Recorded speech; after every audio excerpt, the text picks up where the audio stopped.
Assalamualaikum warahmatullahi wabarakatuh. Salam semangat belajar. Pada hari ini kita akan coba untuk belajar kembali di materi bahasa Indonesia, yaitu menemukan ide pokok dalam paragraf. Apa itu paragraf? Pengertian dari paragraf adalah kumpulan kalimat yang biasanya mempunyai satu ide pokok dan cara penulisannya sedikit menjorok ke bagian dalam atau menggunakan garis baru. Nama lain dari paragraf adalah alinea. Kalau kita melihat pengertian paragraf dari kalimat ini, intinya dalam satu paragraf hanya memuat satu ide pokok atau satu inti dari paragraf itu. Selanjutnya ada fungsi paragraf. Yang pertama adalah paragraf dalam sebuah kalimat dapat menjadi awalan sebuah ide, isi kalimat, dan kalimat penutup pada tulisan yang dibuat oleh penulis. Nah, coba perhatikan poin nomor 1. Ini ya, paragraf dalam sebuah kalimat dapat menjadi awalan sebuah ide, isi kalimat, atau penutup.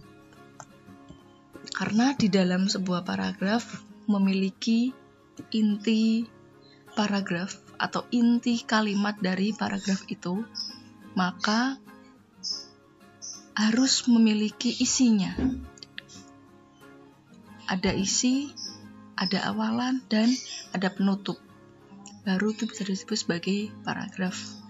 Yang kedua adalah mencurahkan perasaan dan pemikiran penulis dalam sebuah kalimat.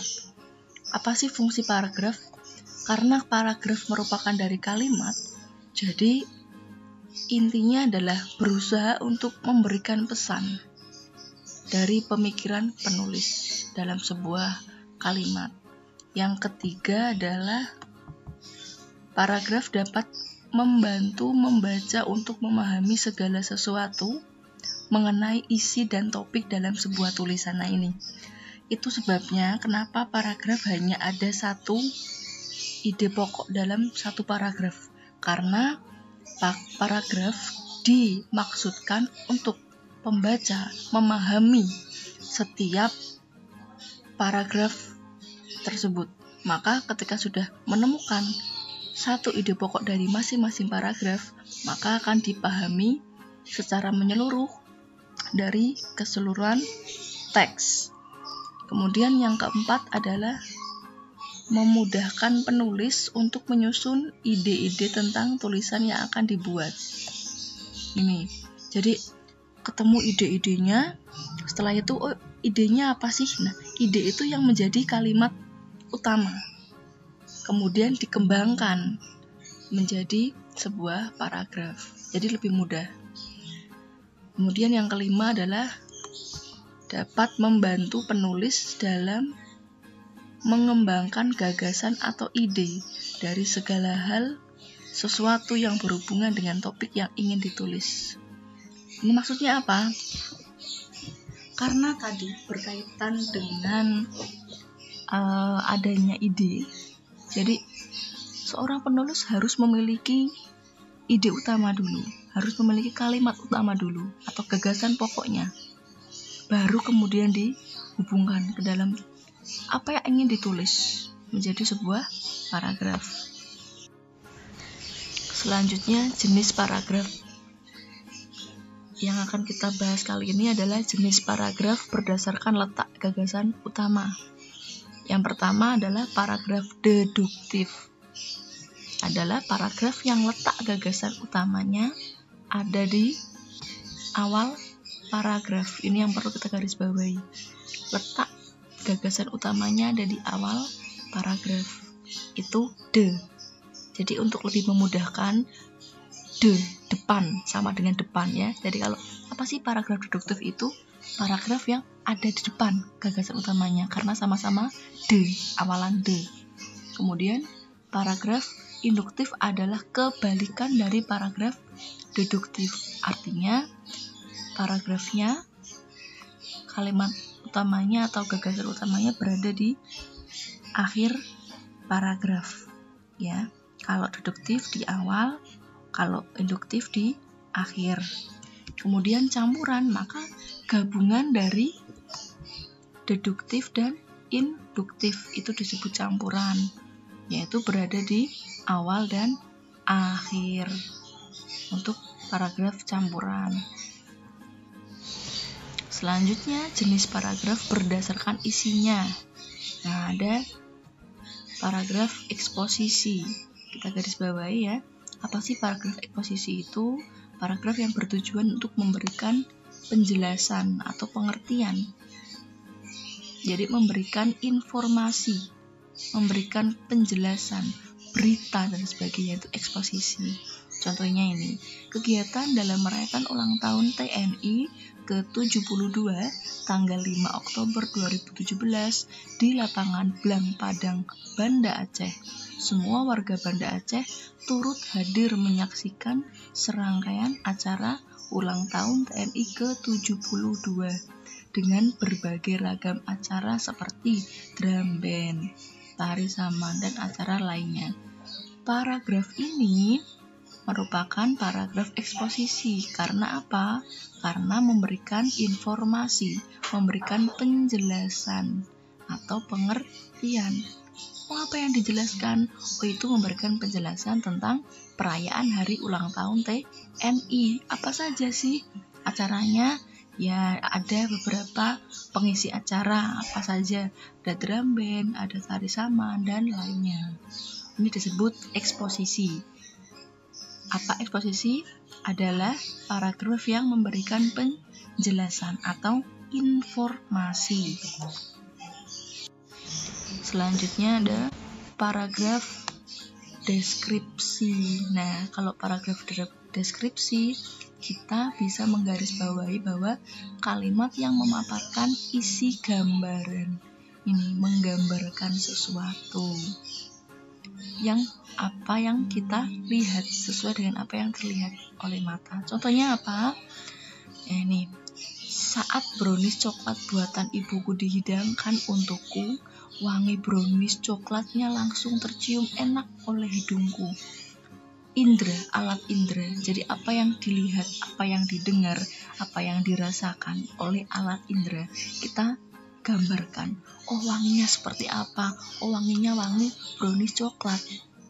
Kemudian saat aku mencoba memakannya, bentuk dan rasanya manis langsung membuat lidahku bergoyang. Oh, rasanya seperti apa? Rasanya manis. Alat indra lagi. Sungguh ibuku sangat pandai membuat brownies coklat ini. Menggambarkan, oh seperti apa sih brownies coklat ini? Oh, dilihat dari baunya itu ternyata sangat enak. Kemudian dilihat dari bentuknya sangat indah. Kemudian dirasakan, rasanya sangat manis dan enak. Nah, itu penggambaran sesuatu. Deskripsi. Selanjutnya ada teks persuasi. Ini paragraf persuasi adalah mempengaruhi atau membujuk. Jadi intinya itu, kalau paragraf persuasi mempengaruhi atau membujuk agar tertarik. Contohnya, membaca memang merupakan faktor penting dalam menguasai berbagai ilmu pengetahuan. Sebab seseorang tak memiliki niat untuk membaca, pasti tidak banyak memiliki tingkat pengetahuan. Karena ilmu pengetahuan biasanya bersumber dari buku. Misalnya, anak yang pandai dalam pelajaran, biasanya dia akan menjadi kutu buku. Bagi siapa saja yang tidak memiliki niat untuk membaca, pasti pengetahuannya tidak luas dan terbatas. Oleh karena itu, membaca menjadi hal yang penting dan biasakanlah membaca buku. Ini ajakan, biasakanlah membaca buku. Ada pengaruhnya, mempengaruhi. Pengaruhnya di mana? Oh, kalau kita tidak membaca, kita akan kurang pengetahuan. Maka untuk bisa memberikan pengetahuan yang lebih, kita harus membaca. Nah, ini mempengaruhi. disebut paragraf persuasi. Kemudian ada paragraf argumentasi. Argumentasi ini artinya adalah pendapat, ya, pendapat, menerima gagasan, sama dengan pendapat. Jadi contohnya, membaca memang merupakan faktor penting dalam menguasai berbagai ilmu pengetahuan. Seorang penasihat hukum pasti selalu membaca buku-buku yang terkait dengan hukum, sebab jika tidak membaca buku hukum, pasti ia akan merasa kesulitan dan tidak tahu apa saja pasal-pasal yang tertera di buku hukum. Biasanya paragraf argumentasi itu ditandai dengan adanya kata menurut saya. Itu biasanya kan. Jadi kalau menemukan kata menurut saya, itu bisa dipastikan menjadi paragraf argumentasi. Seperti ini, meskipun tidak ada kata menurut saya, ini juga argumentasi. Kenapa? Karena ini pendapat merupakan faktor penting dalam hal menguasai ilmu pengetahuan. Ini merupakan pendapat. Selanjutnya di paragraf narasi. Narasi ini adalah cerita atau alur, ya, menceritakan suatu peristiwa atau sebuah masalah. Contohnya, beberapa hari yang lalu kami pergi ke sebuah pusat wisata yang berada di Jakarta. Kami pergi dengan 2 mobil pribadi. Mobil kami melaju cukup cepat secara beriringan dengan mobil lainnya. Perjalanan menjadi sangat menyenangkan. Semua orang tampak gembira. Cahaya sinar matahari menyinari kami sehingga membuat pemandangan dari dalam kacamata mobil cukup indah, menceritakan terjadinya sesuatu atau suatu peristiwa, maka disebut narasi. Nah, kita sudah di paragraf, sekarang kita mencoba di ide pokok. Apa itu ide pokok? Yaitu pikiran utama. Ini pikiran utama dalam suatu paragraf atau inti paragraf. Jadi ide pokok adalah inti dari paragraf. Misalkan Siti disuruh ibunya membeli bahan-bahan kue. Siti segera pergi untuk membeli bahan-bahan tersebut. Ia lari dengan cepat dan semangat agar bahan-bahan tersebut segera ia beli, karena dia juga ingin memasak kue bersama ibunya. Nah, kalimat pertama tadi berhubungan dengan kalimat kedua, ya kan? Karena Siti disuruh ibunya untuk membeli bahan-bahan kue, maka Siti dengan cepat segera membeli bahan-bahan kuenya. Jadi ada keterkaitannya antara paragraf kalimat pertama dan kalimat kedua. Kemudian setelah itu, kalau masih ragu misalkan, kita bisa baca kalimat terakhir. Nah, kalau kalimat terakhir ini merupakan kesimpulan antara kalimat pertama dan kalimat kedua, maka ide pokoknya atau kalimat utamanya ada di kalimat akhir.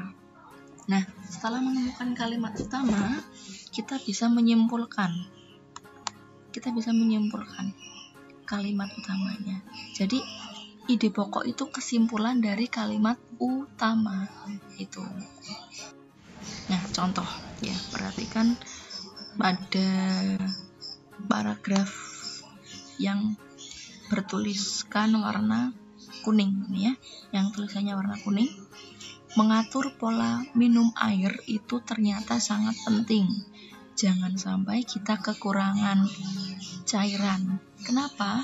Jika kekurangan cairan, kita bisa terkena dehidrasi. Nah, saat dehidrasi, konsentrasi kita berkurang dan badan kita juga akan terasa lemas. Oke, kita sekarang mencari gagasan utama dari kalimat yang bertuliskan warna kuning. Sebelum mencari gagasan utama, kita harus mencari kalimat utama. Cara mencari kalimat utama, kita membaca kalimat pertama.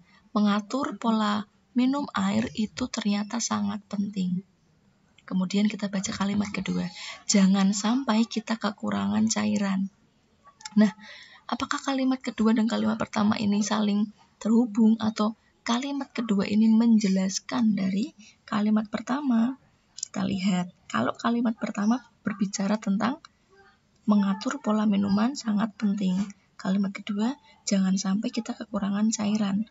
Berarti ada hubungannya. Jadi, kalimat kedua memiliki penjelasan, menjadi penjelas kalimat pertama. Maka bisa dipastikan kalimat utamanya ada di kalimat pertama. Ini, mengatur pola minum air ternyata sangat penting. Itu. Nah, ini dia. Mengatur pola minum air ternyata sangat penting. Ini. Selanjutnya yaitu pentingnya mengatur pola minum air. Berarti inilah yang menjadi ide pokok paragraf pertama, yaitu pentingnya mengatur pola minum air. Oke, sekarang kita akan coba latihan soal. Jadi di paragraf kedua dan paragraf ketiga, silakan dicari kalimat utama dulu di paragraf 2 dan 3. Setelah ditemukan kalimat utama pada masing-masing paragraf, silakan cari dan simpulkan gagasan utamanya. Selamat berlatih dan semoga semuanya berjalan dengan lancar. Ya, jadi ini tentukan ide pokoknya. Terima kasih, selamat berlatih dan tetap semangat dalam belajar. Wassalamualaikum warahmatullahi wabarakatuh.